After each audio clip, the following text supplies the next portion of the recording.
There's been fierce blowback and calls for an investigation after reports that federal officers are pulling Portland protesters into unmarked vans. The reports raise various questions. Among them, are the feds driving unmarked vehicles? The video suggests, yes, they are driving an unmarked van, which is not uncommon for federal law enforcement.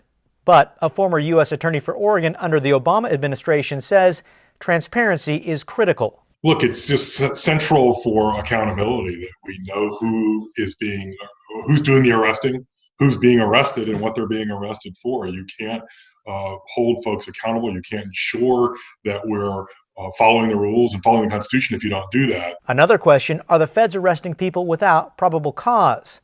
That's the claim.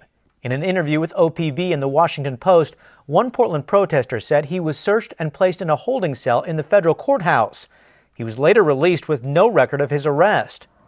The U.S. Attorney's Office has asked for an independent review from the Office of Inspector General. Are the feds making arrests away from the U.S. courthouse? Yes. Court records indicate federal officers have spotted someone who committed a crime, then tracked them down elsewhere and made an arrest. And finally, who are these federal officers?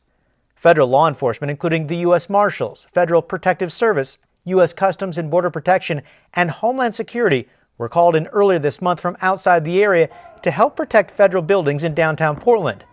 On Thursday, the interim head of the U.S. Department of Homeland Security visited Portland. So we need to make sure that we're supporting our law enforcement officers here and making sure that they're going to continue to protect the federal courthouse here. That's what the DHS does. Homeland Security responded to the criticism with a statement explaining that federal officers seen in the video could be identified because they wore Customs and Border Protection insignia, and they moved the suspect out of the area in a van because a, quote, violent mob was moving toward their location, although no such group could be seen or heard in the video. Kyle Aboshi, KGW News.